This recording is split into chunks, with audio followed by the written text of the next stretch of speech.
MJF may have pissed off a ton of AEW wrestlers. We're going to talk about it in today's video, plus so much more. Don't forget, we're giving away this championship belt once we hit 100,000 subscribers, so go ahead and click subscribe today. Welcome back to TAS. My name is Ango. You can follow me on X at AngoPW. I want to kick things off with Will Ospreay. There was a lot of people on this app trying to tell me that TNA couldn't muster up a big offer for Will Ospreay, and that doesn't appear to be accurate whatsoever because it's come in from PW Insider today. They have reported that they were told Impact Wrestling was very much in the running to land Ospreay, and the promotion made him a fantastic, massive offer. The Impact source said it was likely the largest offer to one person since Anthem took over the ownership of the company, and it was a 7-figure level deal. Wow. Sometimes, guys, it's okay to be wrong, and for those who were trying to tell me TNA cannot offer this level money, yes, they can. Anthem has been doing a lot of good for Impact Wrestling, and I get it. They're not the biggest destination for free agents. I understand that. However, in order for you to fix the train wreck that TNA underwent with Billy Corgan and Dixie Carter and John Garbuick and everybody that was there before, it takes years and years and years of smart decisions. And that's what we got. We got Anthem making smart decisions, so now they can afford to offer these type of contracts. And trust me, they're not on the same level as WWE or AEW when it comes to money, but to sit there and act like they cannot make these types of offers is just straight up ignorant. And unfortunately, it's typically coming from people who don't even watch the product, who don't buy the pay-per-views, people who don't even pay attention to TNA. On this channel, if you watch this channel, you know I'm a big fan of TNA, and you know that I'm a big fan of their storytelling, and I'm a big fan of their business decisions. Are they perfect? Absolutely not, because there is not one wrestling company that exists today that is perfect. Of course, they all have their flaws, but TNA makes the right decisions. And you know what? Ospreay going to AEW, yes, I've said it since day one. It probably makes the most sense for Will Ospreay. In terms of the health of the wrestling industry, Will Ospreay being TNA's number one guy would have been fascinating. Now, with that being said, I do want to point out that TNA, it becomes TNA in 2024. I'll be doing live reviews of TNA. We'll be doing the night shows live on YouTube, and it's going to be a great time, so make sure you guys stick around for that. I want to turn our attention to a roster change. WWE has decided to make a roster change, and this time it has to do with Cedric Alexander. Now, in the last WWE draft, it happened this past May, Cedric Alexander was not drafted. In fact, he was listed as a free agent. And then we start seeing him on SmackDown. He's getting video packages. He's having incredible matches with Dragon Lee. It turns out, according to WWE.com themselves, they have made the choice to move Cedric Alexander as a member of the SmackDown roster. Just a few weeks ago, he had a rematch with Dragon Lee. He's been working dark matches. This guy is being moved permanently to WWE SmackDown. I love Cedric Alexander. I think he is an absolutely incredible talent. I'm hoping this leads to a change for WWE. Now, I do have to criticize WWE here. They've done a good job of making Cedric Alexander feel somewhat more important than they have in the past. They're doing video packages for him.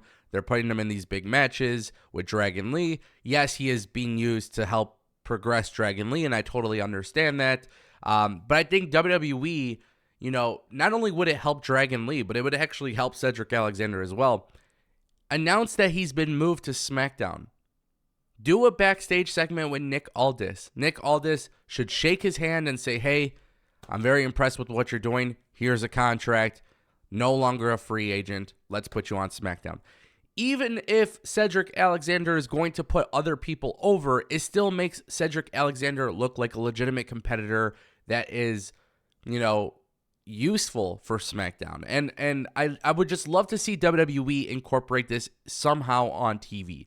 We shouldn't be hearing about these free agent signings on WWE.com. And for that matter, it shouldn't happen to any wrestler that's a WWE free agent. If Nick Aldis brings in Cedric Alexander, put that on TV. If Adam Pearce brings in, who else was a free agent? I know there's so many other ones. Baron Corbin, Omos, Von Wagner, right?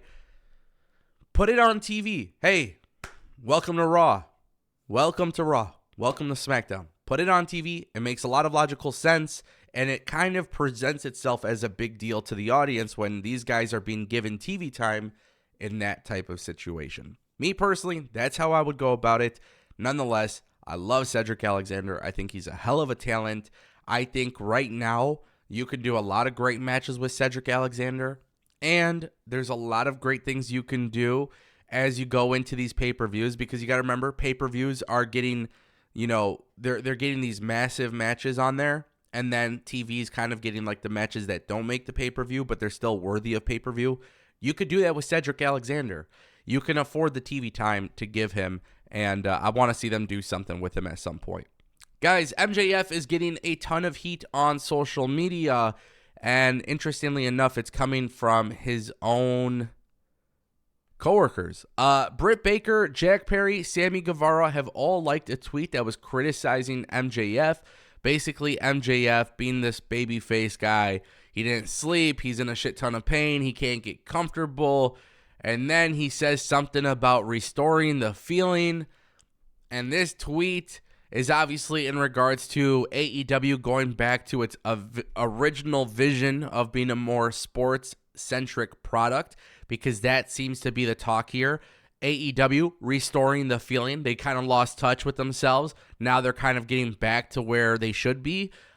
It's funny that it's coming from MJF, because MJF is the sports entertainer of the group. Hell of a professional wrestler, but the way that he's presented on TV is that he is better for talking and stuff like that. It's not until the bell rings when people actually realize how good MJF actually is in the ring. But Britt Baker, Jack Perry, Sammy Guevara all liked his tweet, which is also very interesting because three of those, while they're good wrestlers, they also lean very much into the character stuff. Britt Baker then put out another tweet. Tonight's AEW Dynamite, MJF live's promo time, 7 minutes. Christian Cage live promo time, 10 minutes. All of 2023 AEW Dynamite, Britt Baker live promo time, 0 minutes. And I don't know what the hell they got cooking here, man. They got something cooking. Maybe, just maybe, Sammy Guevara, Britt Baker, and I don't know. Maybe this is just a guess. Jack Perry, Sammy Guevara, Britt Baker, maybe they're all involved with this Devil storyline. I don't know. Maybe this is all a work. Maybe this is done intentionally. Or maybe they genuinely have heat with MJF. And I find that to be extraordinarily interesting. I want the best for AEW. I thought last night's episode was good. If you missed it, I'll put up the review somewhere over here. Nonetheless, thank you guys for watching. I appreciate it. I'll see you next time right here on The Angle Show.